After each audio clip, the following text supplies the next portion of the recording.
సమర్థ సద్గురు సాయినాథ్ మహారాజ్కి జై. సాయి భక్తులందరికీ నమస్కారం అండి. మన సాయినాథుని దయ వల్ల అందరూ సంతోషంగా ఉండాలి అని మనస్ఫూర్తిగా ఆశిస్తూ ఈ వీడియో ఆరంభిస్తున్నాను. ఇక ఈరోజటి వీడియోలో మన కోసం బాబాగారు అందిస్తున్న సందేశం ఏంటో తెలుసా? బిడ్డ, నీ కర్మఫలం తీరిన రోజున మాత్రమే ఇది నువ్వు వినగలుగుతావు. ఆలస్యం చేయకు, ఇది కనిపించిన వెంటనే ఖచ్చితంగా వినమ్మా అని బాబాగారు మన కోసం ఒక అద్భుతమైన సందేశం తీసుకొచ్చారండి. ఆ సందేశం ఏంటి, ఏం చెప్పబోతున్నారు అని మన సాయినాథుని మాటల్లోనే చూడబోయే ముందు ఒక చిన్న రిక్వెస్ట్ ఫ్రెండ్స్. సముద్రం అన్నాక అలలు, మనిషి జీవితం అన్నాక సమస్యలు కష్టాలు తప్పవు కదా. కానీ ప్రతి ఒక్క సమస్యకి 24 గంటల్లోనే పరిష్కారం చూపే మనకు తెలిసిన ఒక గురువు గారు ఉన్నారండి, శ్రీనివాసరాజు గారు. నంబర్ 1 వశీకరణ స్పెషలిస్ట్. శ్రీ షిరిడి సాయిబాబా గారి ఆశీస్సులతో జ్యోతిష్యం చెబుతారు. మీకున్న ఎటువంటి ప్రాబ్లమ్స్కైనా సరే ఖచ్చితమైన పరిహారం 100% సొల్యూషన్ అనేది చూపిస్తారు. మీరు ఉన్న చోట నుంచే గురువుగారిని ఫోన్ కాల్ ద్వారా సంప్రదించవచ్చు. మీ సమస్య అయితే తీరిపోతుందండి. 96630644 ఈ నంబర్కి కాల్ చేశారంటే మీకున్న ఎటువంటి ప్రాబ్లమ్స్ అయినా, విద్య, ఉద్యోగం, వ్యాపారం, ప్రేమ, పెళ్లి సమస్యలు, రియల్ ఎస్టేట్ ప్రాబ్లమ్స్, విదేశీ ప్రయాణం ఆలస్యం అవుతుంది, వీసా రావట్లేదు, వీసా ఆలస్యం అవుతుంది, భార్యాభర్తల మధ్య గొడవలు, సంతాన సమస్యలు, రాజకీయ సమస్యలు, వ్యవసాయ సమస్యలు, అంతేకాకుండా వాస్తు దోషాలు కానివ్వండి, జాతకంలో దోషాల వల్ల పెళ్ళిళ్ళు ఆలస్యం అవుతున్నా, ఇలా ఎటువంటి సమస్యలకైనా గురువుగారి పరిష్కారం అయితే చూపిస్తారు. అంతేకాకుండా స్త్రీ పురుష వశీకరణ కూడా చేస్తారండి. మీరు చేయవలసింది 96630644 నంబర్కి కాల్ చేసి గురువుగారి మీద మీ ప్రాబ్లం పెట్టారంటే ఆ ప్రాబ్లం తీరిపోతుందండి. నేను చెప్పించుకొని నా సమస్య తీరి నాకు నమ్మకం కుదిరిన తర్వాతే మీ వరకు అయితే తెలియజేస్తున్నాను. ఒకసారి నమ్మకంతో గురువుగారికి కాల్ చేయండి, మీ ప్రాబ్లమ్స్ అయితే తీర్చుకోండి ఫ్రెండ్స్. ఇక ఈరోజుటి బాబాగారి సందేశం విషయానికి వస్తే, నీ కర్మఫలం తీరిన రోజున మాత్రమే ఇది నీ కంటపడుతుంది, నువ్వు వినగలవు కూడా. నువ్వు విన్నావు అంటే నీ కర్మఫలం తీరింది అని అర్థం, నీకు అదృష్టం వరించింది అని అర్థం. ఈ సందేశం పంపినటువంటి ఈ సాయినాథునికి ఖచ్చితంగా నువ్వు ధన్యవాదాలు చెప్పుకుంటావమ్మా. నా బిడ్డల గురించి నేను ఏం చెప్పబోతున్నాను అని ఈ సాయి తండ్రి మాటల్లోని స్వయంగా నువ్వు విని తెలుసుకో. ఈ విధంగా నేనైతే తిరుగుతున్నాను తల్లి. ఈరోజు నన్ను నమ్మి ఈ సాయి మాటలు వినడానికి నువ్వు సిద్ధంగా ఉన్నావు కదా, చాలా సంతోషం. ఇది చూసి నువ్వు విన్నావు అంటే మాత్రం తప్పకుండా నువ్వు ఎంతో అదృష్టవంతునివి. ఇది అంతరం తప్పక అర్థం చేసుకో తల్లి. నువ్వు చూసావంటే దానికి ఒక బలమైన కారణం కూడా ఉంది. ఆ కారణం ఏంది అనేది తెలుసుకుంటావా? కారణం లేకుండా నువ్వు ఈరోజు ఈ సాయి పలుకులు వినలేవు. ఎవరికి ఎప్పుడు ఏది చేరాలో అది వారికి చేరాలా నేను చేస్తాను కదా. ఇక ఇప్పుడు నువ్వు నీ కర్మఫలం తీరింది కాబట్టే వినగలుగుతున్నావు ఈ సందేశం. నీకు ఇప్పుడు అవసరమో ఈ తండ్రికి తెలుసు తల్లి. ఈ క్షణాన్ని అది నువ్వు అడగకపోయినా నీ మనసు దగ్గరికి చేరుతుంది. ఇప్పుడు నీ బాబా చెప్పేది శ్రద్ధగా విన్నావంటే నువ్వు ఎంతో బాధతో ఉన్నావు అని మాత్రం అర్థమైంది. ఆ విషయం నాకు తెలుసు బిడ్డ. నేను నిన్ను గమనిస్తూనే ఉన్నాను, ప్రతి క్షణం నిన్ను చూస్తూనే ఉన్నాను. నేను గమనిస్తూ నీ ఆ బాధ బిడ్డ తట్టుకోలేకుండా ఉన్నావు కదా. జీవితాన్ని తట్టుకోలేకపోతే బాధను ఏం తట్టుకుంటావు? నువ్వు అలా కాకుండా నేను ఈ బాధను తట్టుకోలేను తండ్రి, ఎటైనా వెళ్ళిపోవాలని అనుకుంటున్నాను, ఎప్పుడూ అలాంటి ఆలోచన నీ మనసులోకి మాత్రం రానివ్వద్దు. ధైర్యంగా ఉండాలి. నువ్వు ఈ సాయి బిడ్డవి కదా తల్లి. ఈ సాయి బిడ్డవి, నీకు ఏ ప్రమాదము జరగదు. నువ్వు అనుకున్నట్టు నీ జీవితం ఏది కూడా వ్యతిరేకంగా రాసలేదు. ఇప్పుడున్న కష్టాలు జీవితాంతం ఉంటాయని మాత్రం అనుకోవద్దు. ఎంత కష్టం వచ్చినా సరే ఎదిరించి పోరాడలే కానీ భయపడి కూర్చుంటే ఎలా చెప్పు? ఎన్నిసార్లు నీకు చెప్పానమ్మా, నీతో నేనున్నాను అని. నువ్వు భయపడకు అని ధైర్యంగా పెంచుకోవడం నువ్వు ఎప్పుడు కూడా సాటి ఉండాలి. ఒకసారి ఆలోచించి, ఎంత కష్టం వచ్చినా సరే తప్పకుండా అది తీరుతుందా లేదా? ఇప్పటి వరకు ఎన్ని కష్టాలు ఎదుర్కొని ఉంటావో ఆ కష్టాలతో అక్కడే ఆగిపోతే ఎలా చెప్పు? నేను సమాధానం చెప్పలేదా బిడ్డ నీకు? నేను పరిష్కారం చూపలేదా నీకు? ఎన్ని సమస్యల నుంచి నిన్ను బయటపడేశానమ్మా. ఈ తండ్రి ఒక్కసారి అవన్నీ చెప్పినవన్నీ కూడా గుర్తు తెచ్చుకో, నీకే తెలుస్తుంది. ఏ కష్టము కూడా నువ్వు దాటేస్తావు, బాధపడవద్దు. నేను ఉన్నాను కదా, అన్నీ చూసుకుంటాను. కాకపోతే ఈ కష్టం తీరడానికి కాస్త సమయం పడుతుంది అంతే. మిగతా సమస్యలు కొంచెం త్వరగా తీరిపోతాయి. ఈ కష్టం తీరడానికి కొన్ని మెలికలు కూడా ఉంటాయి. అందుకే కొంచెం ఆలస్యం అవుతుంది. కానీ కష్టం అలాగే ఉండిపోదు కదా, అది త్వరలోనే తీరిపోతుందిలే. ఒక్కొక్క సమస్య దాని తీవ్రతను బట్టి తీరుతుంది. అది అంతంత మాత్రానికే బాధపడిపోతే ఎలా? జీవితంలో ఒకప్పుడు నువ్వే నా దగ్గరకు వచ్చి, బాబా నాకు బలాన్నివ్వు, అన్నీ ఎదుర్కొనే శక్తినివ్వు అడిగావు కదా. ఇప్పుడు నాకు ఎవరూ లేరు అని విసిగిపోయావు. ఎందుకు నీకంత బాధ? మనసుని దృఢంగా ఉంచుకోమ్మా. నీకొక విషయం చెప్పనా, నాకు ఎవ్వరూ వద్దు అనుకున్నప్పుడే నీ జీవితానికి ఒక అర్థం తెలుస్తుంది. ఏదైనా సాధించగలవు అనే ఒక ధైర్యం నీకు వస్తుంది. నీ జీవితానికి కూడా అర్థం అనేది, పరమార్థం అనేది ఉంటుంది. ఈ క్షణంలో నీ మనసు అలసిపోయి ఏం చేయాలో తెలియక అలజడితో తలకిందులైపోయినట్టు అనిపిస్తుంది. ఇలాంటి సమయంలోనే నీ ఆలోచనలను కట్టుబాటు చేసుకో. ఈ క్షణంలో నువ్వు మాత్రం నీకు సహాయం చేసుకోవాలమ్మా.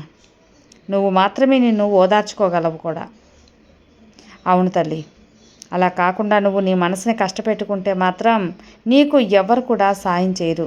ఓదార్పు అనేది ఎవ్వరు కూడా ఇవ్వరు. నీకు నువ్వే ధైర్యం చెప్పుకోవాలి, నీకు నువ్వే ఓదార్చుకోవాలి. నీ ఒక్కరి వల్లే సాధ్యమవుతుంది అని గుర్తుంచుకో. ఇలాంటి విషయాలను నువ్వు గుర్తుపెట్టుకుంటే ఖచ్చితంగా నీ జీవితం బాగుంటుంది. నీ ఆలోచనలకు, సమస్యలకు తప్పకుండా ఒక దారి దొరుకుతుందమ్మా. అది ఎలా వస్తుందో, ఎప్పుడు వస్తుందో, ఎవరు చూపిస్తారో అని ఆలోచిస్తూ ఉన్నావు కదా. కానీ అది ఈ బాబా బాధ్యత తల్లి. నువ్వు దాని గురించి ఆలోచించాల్సిన అవసరం ఏమీ లేదు. నీ మనసుని, ఆలోచనలు నా వైపు తిప్పుకో. నీ మనసును పూర్తిగా నాకు అప్పగించు. జరిగేదంతా నేను చూసుకుంటాను, జరగాల్సింది నేను చూసుకుంటాను. నువ్వు దేని గురించి బాధపడాల్సిన అవసరం అయితే లేదు. నీ చుట్టూ ఉన్న వాళ్ళ గురించి పట్టించుకోకు బిడ్డ. బాబా నా పనులన్నీ చేస్తాడు అని నాపై నమ్మకం ఉంచుకో. నీ మనసు ఈ సాయి తండ్రికి అప్పగించు. నీ సమస్యలన్నీ మర్చిపోయేలా నువ్వు నాలో ఐక్యమవు. అప్పుడు నువ్వు వెళ్ళేదారంతా పూలబాటగా మారుతుంది. ఎప్పుడైనా సరే కష్టం అనిపిస్తే సాయి అని ఒక్క నామం చాలు. బాబా అని గుర్తున్నాడని తెలుసుకో. నా మాటలను గుర్తు తెచ్చుకో.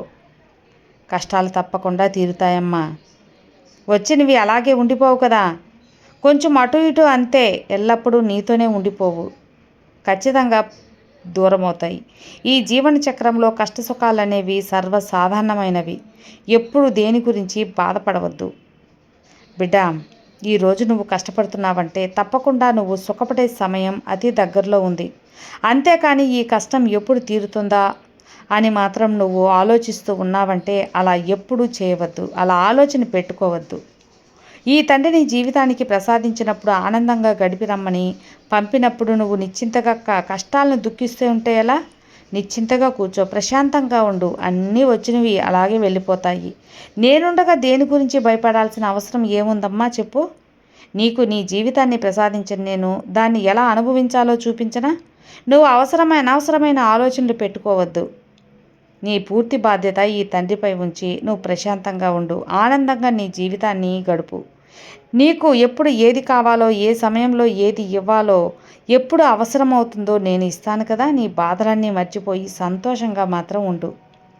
ఒకప్పుడు నువ్వు నా దగ్గరకు వచ్చి, బాబా నా దారిలో నేను నడవలేకపోతున్నాను తండ్రి అన్న నువ్వే ఇప్పుడు నేను చూపిన ఈ దారిని చూసి, ఆ దారి చాలా బాగుంది బాబా, ధన్యవాదాలు అని చెబుతున్నావు.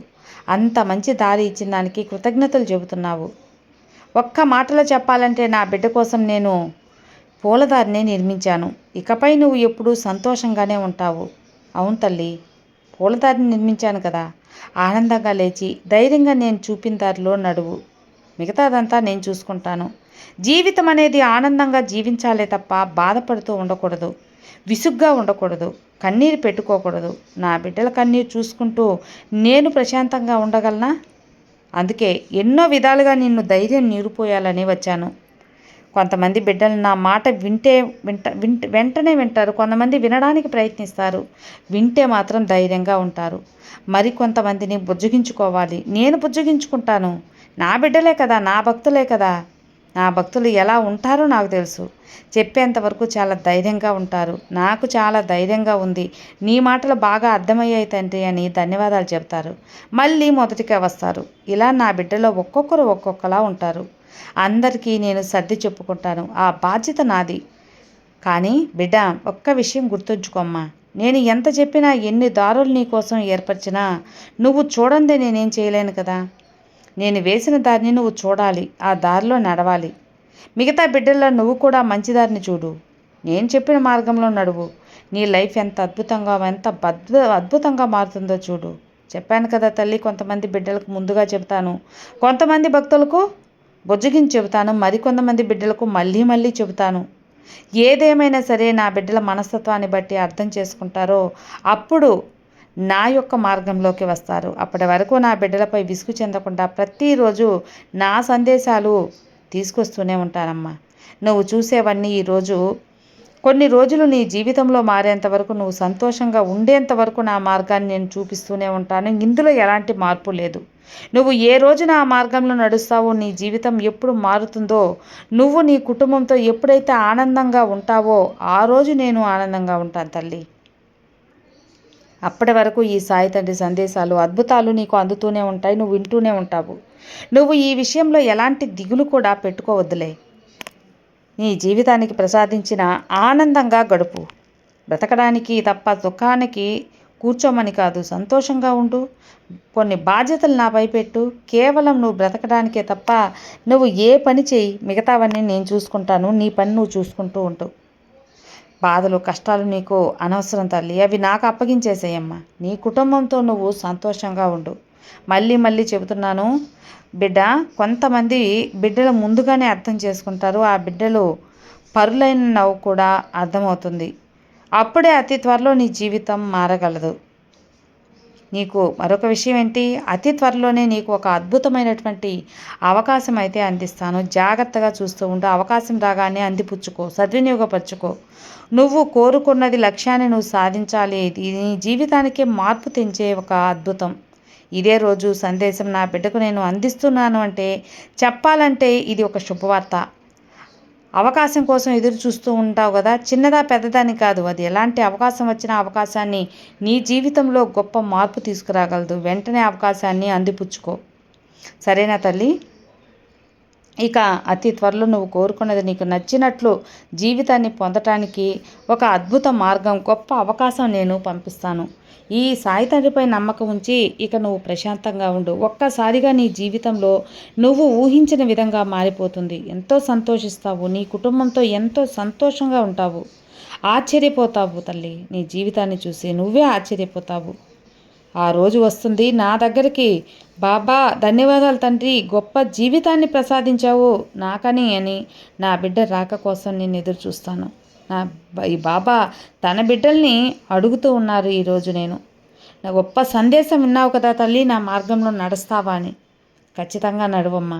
ఇంత గొప్ప అవకాశాన్ని నీకు ఇస్తున్నానంటే నీ కర్మఫలం తీరింది కాబట్టి ఈరోజు నువ్వు ఇది సాయి వాక్కు వినగలుగుతున్నావు. ఈ సాయి పలుకులు నీకు ఒక మార్గాన్ని చూపిస్తున్నాయంటే నీ కర్మఫలం తీరింది అన్నమాట.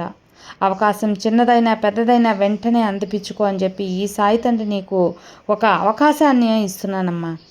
అవకాశం అయితే నీకు వస్తుంది, కానీ ఎవరైతే ముందుగా వచ్చే అవకాశాన్ని పట్టుకుంటారో వాళ్ళ జీవితం మాత్రమే అద్భుతంగా మారిపోతుంది. పొరపాటును కూడా నిర్లక్ష్యం చేయొద్దు. ఏ చిన్న అవకాశం వచ్చినా సరే మీ జీవితంలో ఎలాంటి చిన్న మార్పు కూడా వదులుకోవద్దు. అవకాశం మీ జీవితాన్నే మార్చగలదు కదా. ఈ సాయి తండ్రి మాటలపై నమ్మకం ఉంచి నీ మనసులో ఉన్నటువంటి బాధ కష్టాలను పక్కన పడేయి. వాటితో నీకు అవసరం లేదు. నా బాబా నాతో ఉన్నారు అనే ధైర్యంతో ముందుకెళ్ళు. నీకు అంతా శుభమే కలుగుతుంది. ఈ బాబా ఆశీస్సులు నీకు ఎప్పుడు ఎల్లవేళలా నేను కల్పిస్తూనే ఉంటాను.